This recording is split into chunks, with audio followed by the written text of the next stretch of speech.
These are some of the dramatic images of tonight's rescue mission in Weatherfield. Only moments ago, emergency services pulled a young baby from the rubble. These are people clearly distressed and desperate, and these are pictures of a rescued man from the bar where the explosion is said to have happened. Now, it's thought that the explosion may have destabilised the viaduct, causing that tram to derail. People are saying it is a miracle that the tram wasn't in service at the time, and it has been suggested that the driver, who is now in a stable condition, was in no way responsible.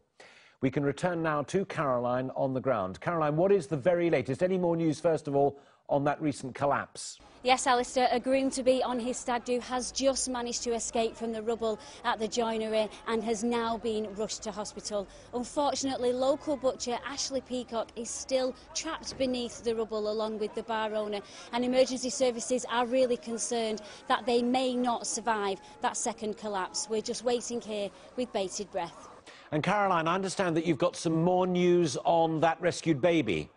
Well, the baby has been taken to hospital, but the mother, Molly Dobbs, is still alive, but paramedics are really concerned about the severity of her injuries, and they won't know any more until they reach her, and at the moment they just don't know when that is going to be.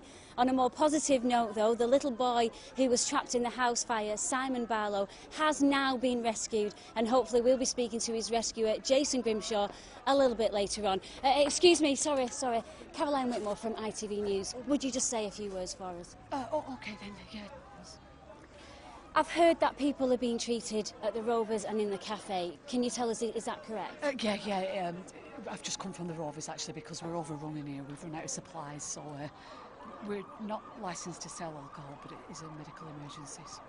Of course. And what kind of injuries are you seeing here tonight? Oh, shock, mostly.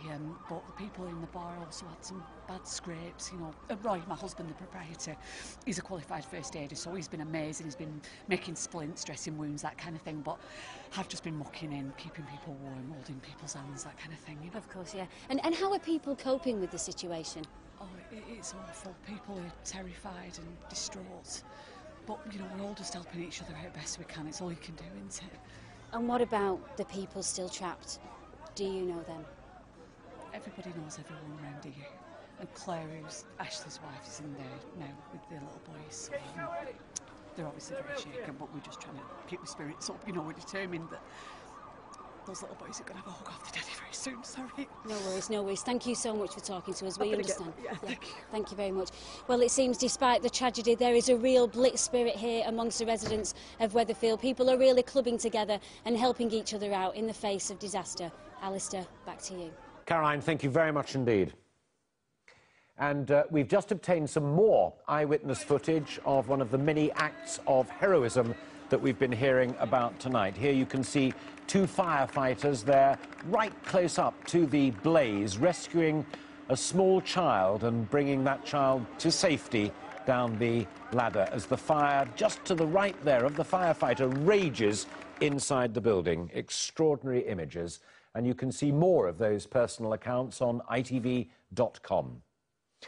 Finally, police are warning motorists to stay away from the Weatherfield area at all costs. As I said earlier on, traffic congestion is severe and emergency services are still trying to get through. Some have got through OK, some are still being delayed. Once again, here is the helpline number for you to call.